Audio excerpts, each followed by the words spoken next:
hopefully soon, while I'm still able to move around easily. But meanwhile, let's go ahead and look at another icon of the Virgin Mary, or the Black Madonna. And here we have the Black Madonna that's called Notre Dame des Bonnes Deliverances. Notre Dame des Bonnes Deliverances. And my French may not be the best, but it's the best I can do. I'm just trying to give it to you the best way I can give it to you. And what that means is this is Our Lady of the Good Delivery. Bon means good, and deliverance obviously means delivery. So the good delivery, or the good birth. And what was the good birth? Obviously, we must be talking about this little black bambino here, Jesus in her arms. And so this is a picture that I took myself. This is not a out of a book or anything. This is a picture I took of the Notre Dame des Bonnes Deliverances in Paris, France. And so this icon is to be found today on display in a chapel. It's a small chapel in France. Now there are other ones. They're all over France and Spain, and there's a number of them in Germany, all the way up into Poland, even into Russia. So these Black Madonnas are all over Europe, and it's been said that some of these Black Madonnas, they said, well, you know, we don't really like the color of the Black Madonna. Let's paint her white. So these white people did. They painted her white. And the believers, the parishioners, the congregation went up in arms. They said, no, no, no, no, no, no, no, no. We like her just the way she was, jet black. And they made her paint her back black. They took her all the way back to the black. So keep that in mind. It's not about, it wasn't about necessarily who was praying to the Black Madonna.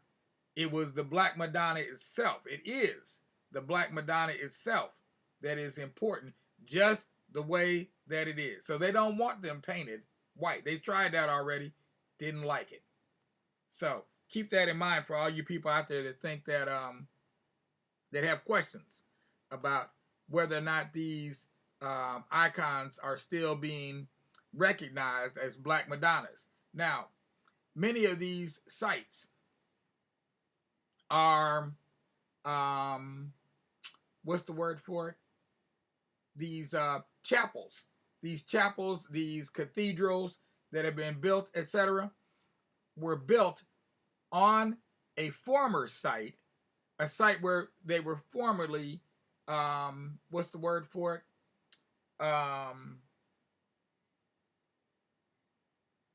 Where formerly they were worshiping Isis and Horus. In this picture, it's hard to see Horus down there. He's way down at the bottom. There you can just barely see Horus, but he's nursing, Isis is nursing Horus in this particular picture. And there are some iconic images in Europe of the Black Madonna nursing the baby Jesus, very similar to what you see here in this statue of Isis and Horus from Egypt, North Africa. And I'm going to keep saying that, Egypt, North Africa, just to make sure y'all know where Egypt is, because they try to cut Egypt off the map and put Egypt somewhere else. But Egypt is squarely in Africa. There's no question about where is it. It's in Africa. So let's be clear about that. So we'll go on to the next image here.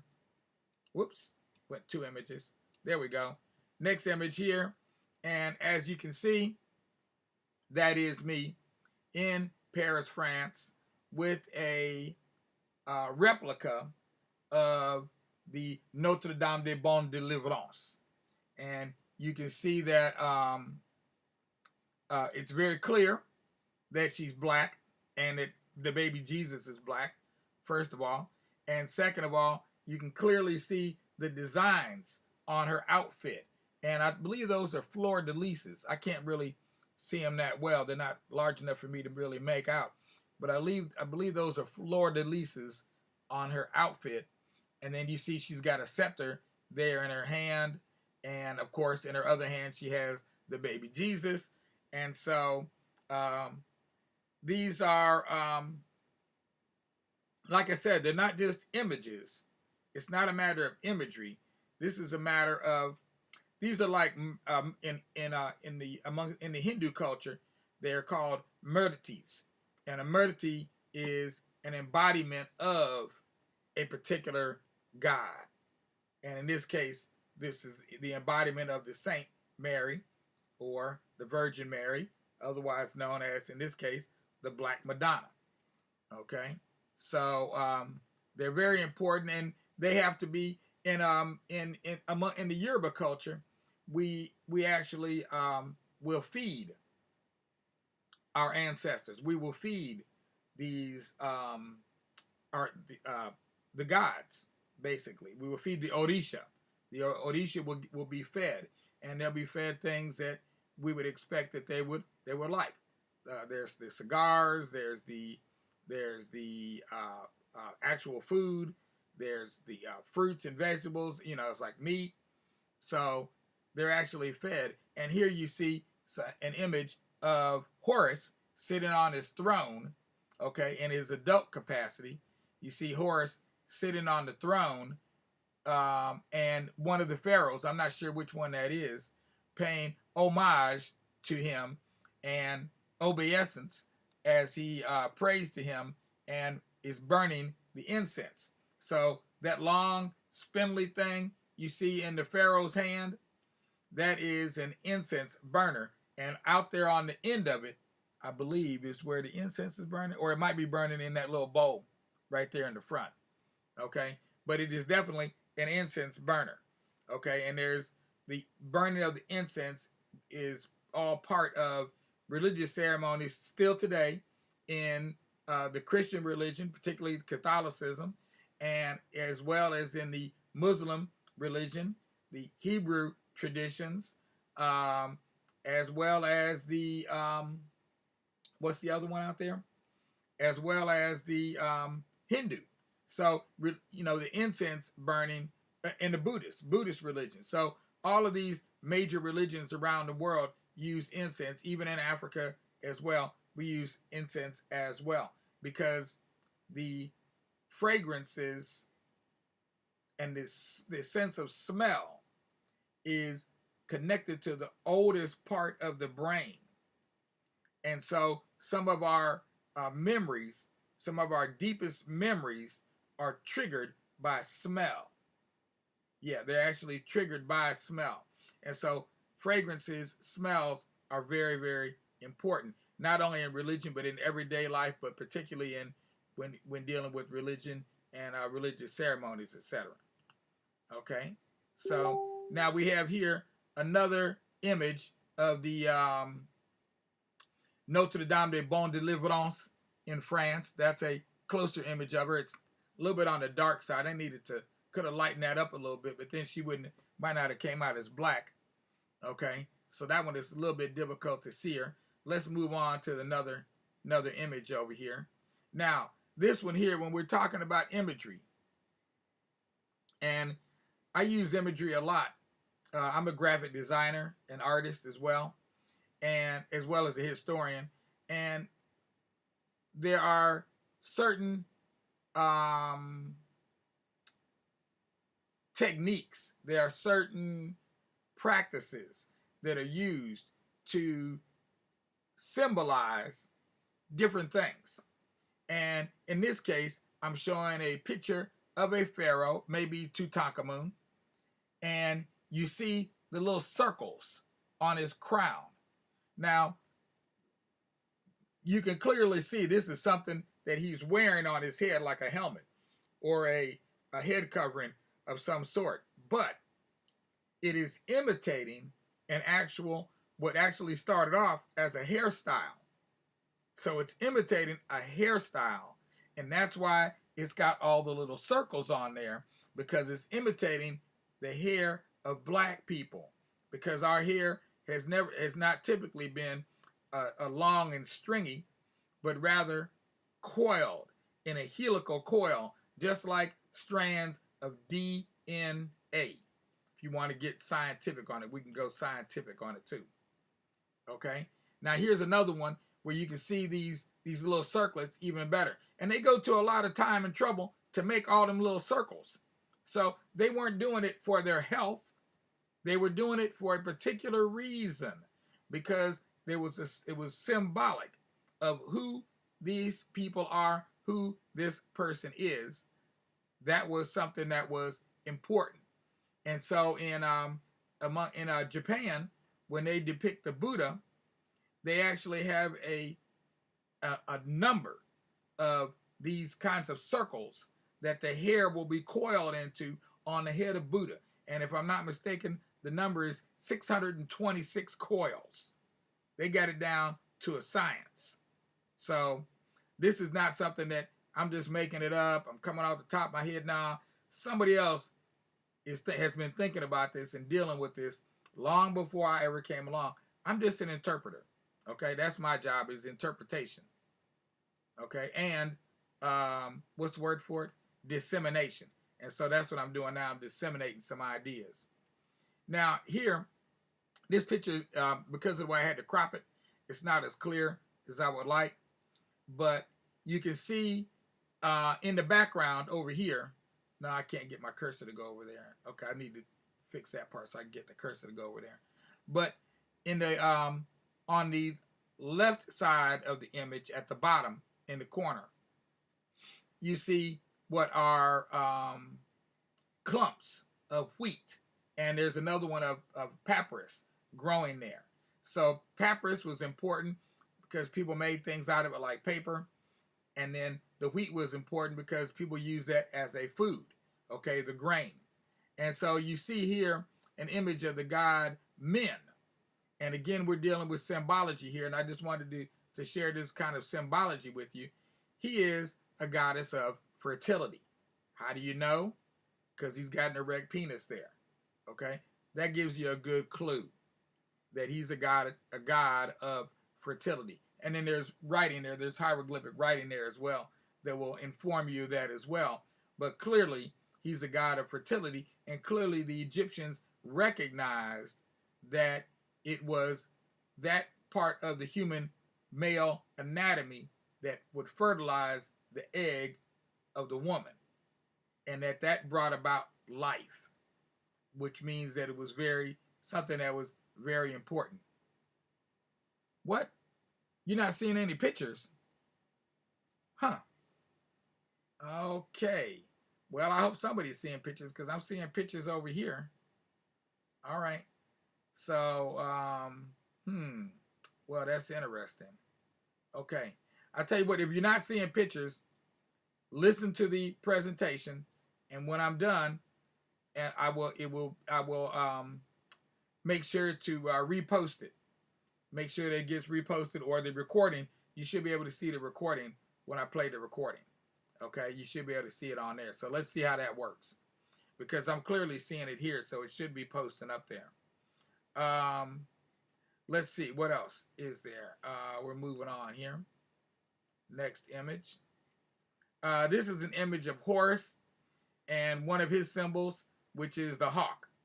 Horus is symbolized by the hawk. So when you see the hawk, you know you're talking about Horus. So I'm taking this all the way back to Egypt, because we said that the Black Madonna, these shrines, many of the shrines of the Black Madonna were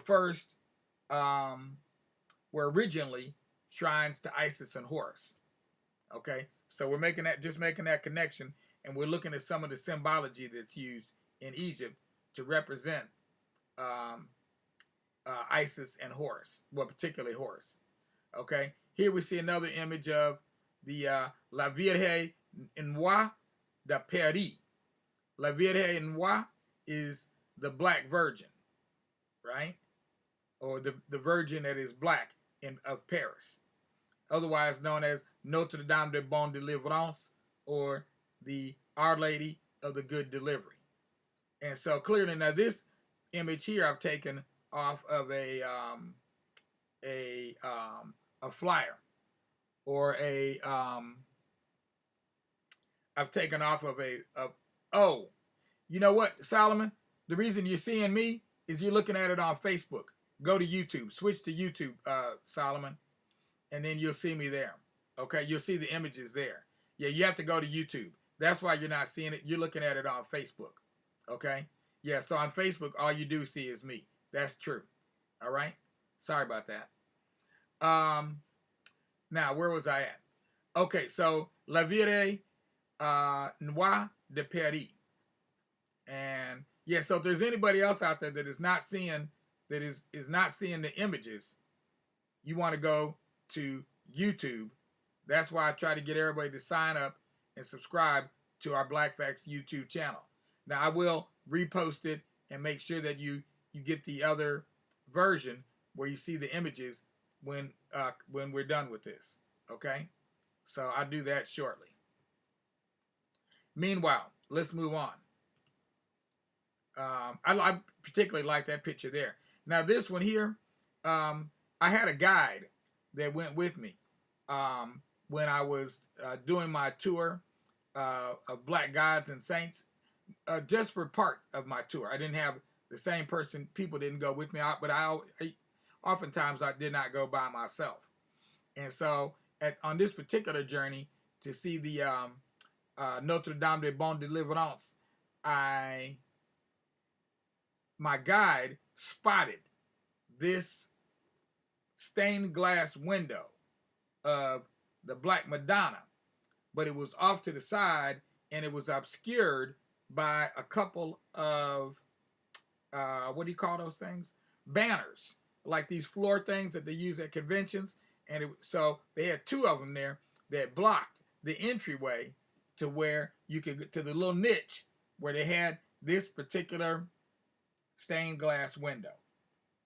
And it was the only stained glass, there were two stained glass windows there, but this was one of the only two in that little niche. There was only one niche cut into the wall like that. So it was a special one for the Black Madonna. But it was a beautiful image of the Black Madonna and Christ. Beautiful image that I almost missed if it hadn't been for my guide spotted it and pointed it out, and then moved those signs out the way so I could get a nice clear picture of it. I've got a picture of the whole thing, but again, we had to crop this in order to get it in here and make it where you could see the image pretty clearly. Let's see what else we got. Keep moving. Now here we are. We're going back to Altötting, and we're standing outside of a gift shop in Altötting, Germany. There's a church or a cathedral behind us. You can't really see it. You can just see like a piece of it there.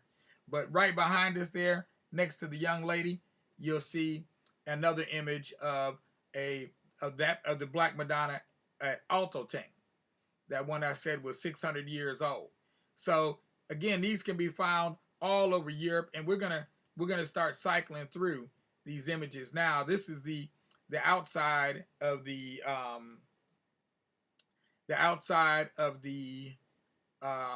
Gnadenkapelle, which is the Chapel of Grace, they call it. And if you look, you see those bricks, those blocks or bricks set into the ground are all made out of slate. So it's a very old chapel. Been here over 600 years, at least a good 600 years. And so it's still there today. And this is a working chapel, a working shrine. This is not a historical relic. It's not a museum. People continue to come here on pilgrimage. They continue to pray to the Black Madonna, and they continue to be healed. And so we're gonna, like I said, we're gonna cycle through some of these other images here, and we'll see some of the imagery that they have made in honor of the Black Madonna and sent to the those people that operate the Gnadenkapelle. And they are the ones that decide which ones are posted up on the walls and the ceiling going around the Gnadenkapelle, because you saw it had that overhang. So all on the top of the overhang, all on the walls, even on the the outside walls where they had the arches there. There are these images like this, and some of them are very elaborate. Some of them are very beautiful. Some of them are very colorful. Not all of them depict the Black Madonna as being black. Some of them, they're more focused on the Virgin Mary, and they have made her white. Okay, that's how they decided to make their image. But the people that operate the chapel, they are the ones that decide which ones go up, and they try to keep fresh ones up there where you can read the writing. And they also look for ones that have the Black Madonna depicted in it, or at least the Virgin Mary depicted in it. This one you're seeing here with the right in the center, that one is traditional German men and women dressed in traditional outfits. So they're called Trachtler und Trachtlerinnen. Trachtler being the men and Trachtlerinnen being the women. And I just learned that word recently, so I apologize for my having to really work with my pronunciation.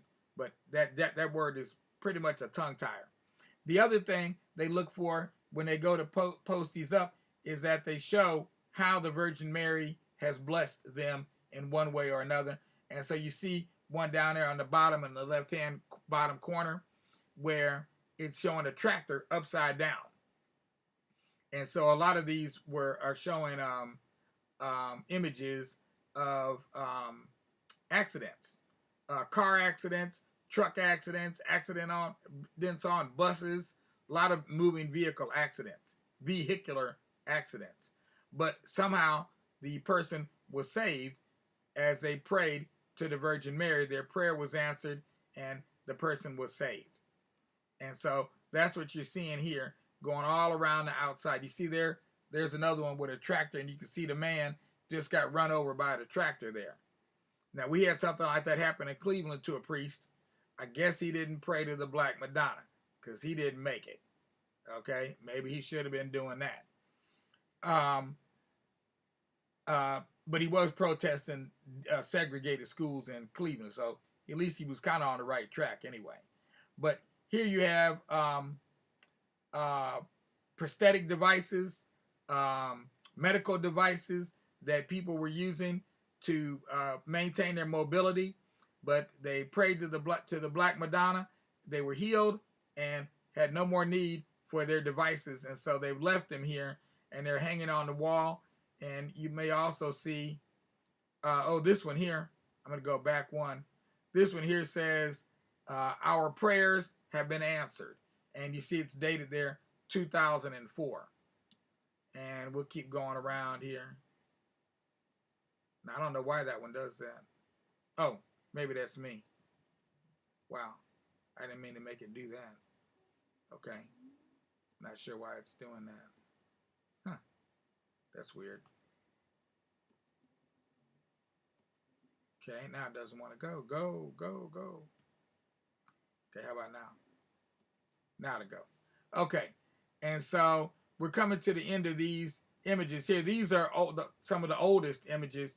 I believe that the priest or the people that the caretakers of the chapel that they have created and posted up here, but they may be, I think they're amongst the oldest images that are on these walls.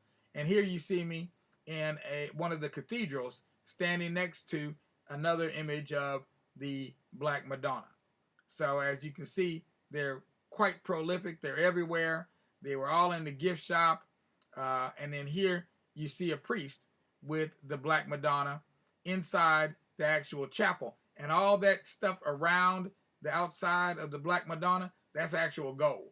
That's gold and silver filigree.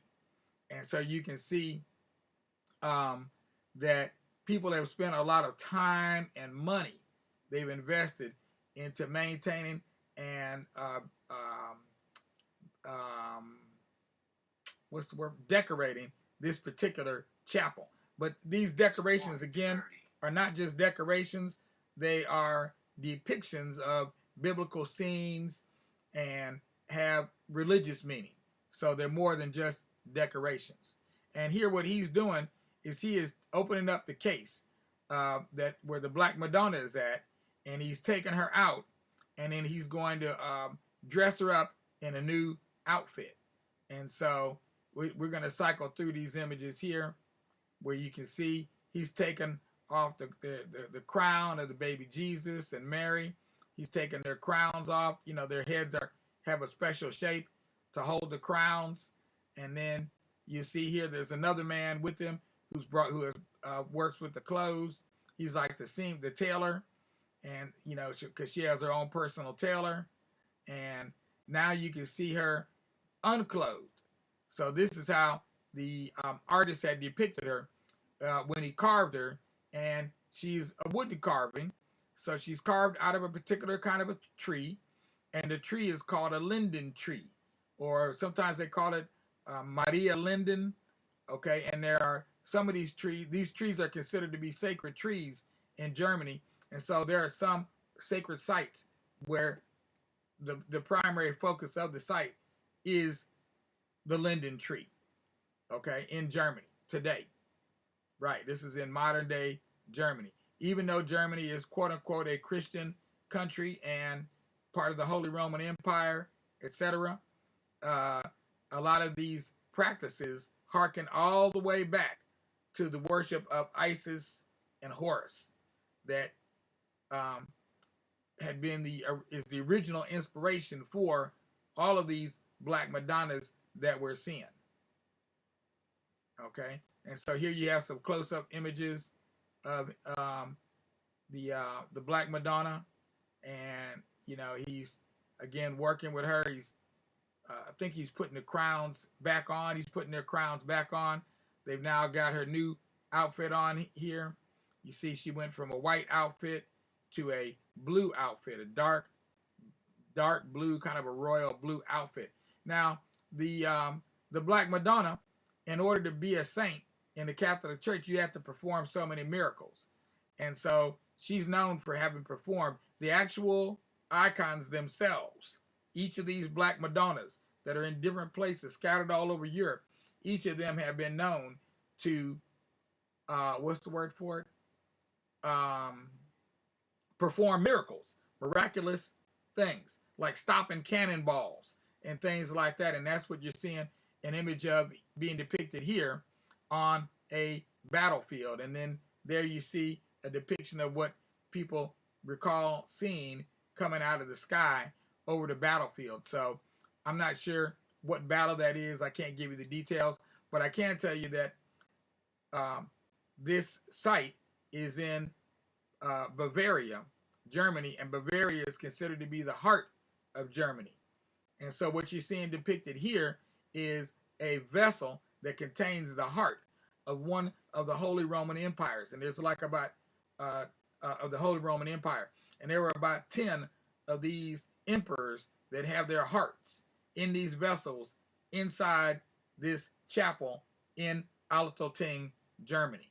So consider this to be a special place to the Germans, because it is.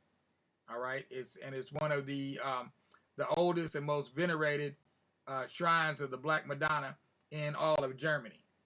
And so here you see the processional that occurs on May 1st every year to mark the beginning of the pilgrimage season. And you see they're out in force. The priests are out there. You'll see the archbishops, the deacons, the Boy Scouts, the Girl Scouts. I don't know what they call them in German. I'm sure they have a name. But, you know, you see the military personnel. I mean, everybody. They have all sectors of society represented as they parade with the Black Madonna. They take her out of the shrine and take her across the Kapellaplatz over to the to one of the cathedrals there. And while they're doing it, this is when the bells are going off. You know, bing bong, bing bong, bing, bing bong, bing. I mean, it's when you hear it, you can tell it's a notable event. Put it that way. You're not going to be at home reading your books or anything too much during that period of time, because you won't be able to focus for all those bells going off. Okay? And then here's a picture here of Pope This is Pope Benedict the 16th. Pope Benedict the 16th praying to the Black Madonna in Altötting, Germany. So you've seen a number of images. You might have seen them going around the internet of the Pope praying to a Black Madonna, and they're saying he's doing it in secret and da da da da da.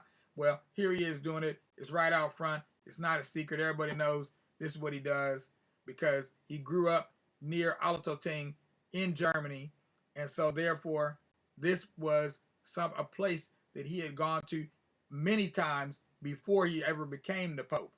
And then this is I think 2006 when he visited the Capella, Gnadenkapelle.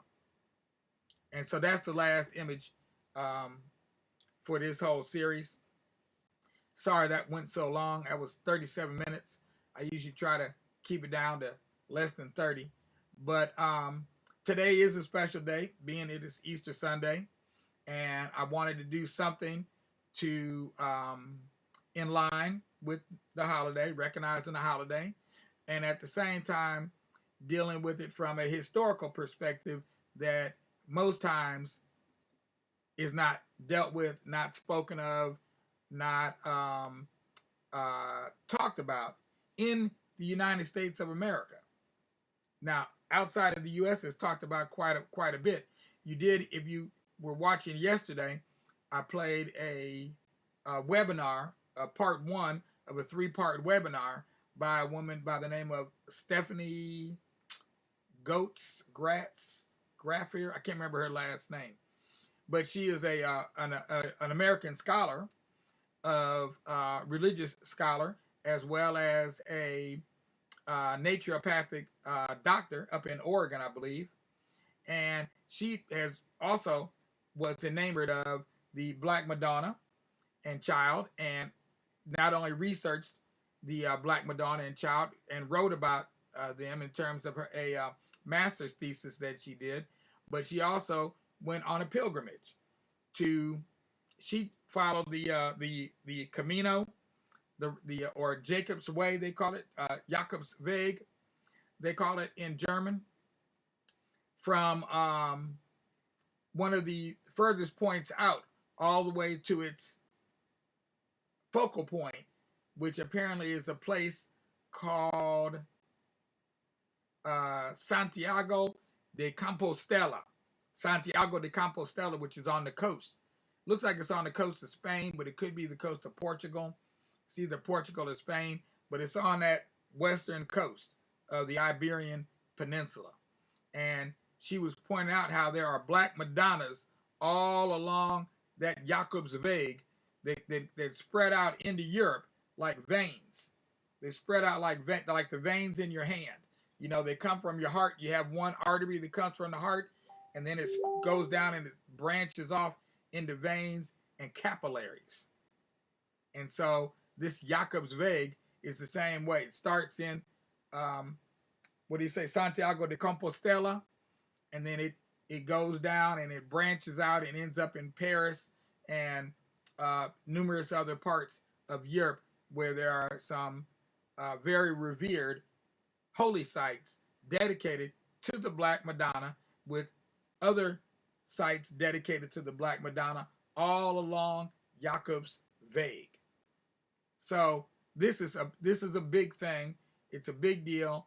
It's not a little deal, and it is not hidden from anybody except for most Americans. And that has to do with slavery, straight up slavery and racism, because people here would have a hard time dealing with that because of the history of this country. But Europeans, on the other hand, have a whole different viewpoint or perspective on it because it's been part of their history forever. Yeah, hundreds of years, if not thousands. So this is my offering today on Easter Sunday. I hope everybody has a good Sunday and enjoys this lovely spring day, this spring weather we're having out here. I'm going to go outside and root around in my garden a little bit and see what I can do to set things up for the spring and the summer, because I have some plans for my garden this year, and I'm hoping to get all my my work done that I didn't get done last year because I injured my foot. So I hope you enjoy your day. Don't forget to give us a like, a thumbs up, and subscribe, as I've been urging everybody to do, to our YouTube channel, Tubular Black Facts, because that's where you will see this entire presentation. If you're watching this on Facebook, you probably I'm assuming that you only see me, but you're not seeing the images. And that's because I do a thing with 3 different cameras, and so one of them is going to the internet, but I don't have the benefit of being able to show all these images through that medium. So if you go to YouTube, though, you can see the entire presentation with all the images. All right. Peace out without a doubt. This is Doc Ock signing off. I'll be black tonight at 9, because this is still Doc Ock at noon and 9, and we will continue with the story of Ona Judge. Peace out without a doubt, y'all. Enjoy your day. Oh, and let me wave over here at Shula. Thank you, Shula. I see what you said. And Aisha. Oops. I don't know why I did that. No. Okay. Did I get Aisha? There you go. And I see Bruce over there. And I see Solomon too. All right. So I waved at everybody. And signing out.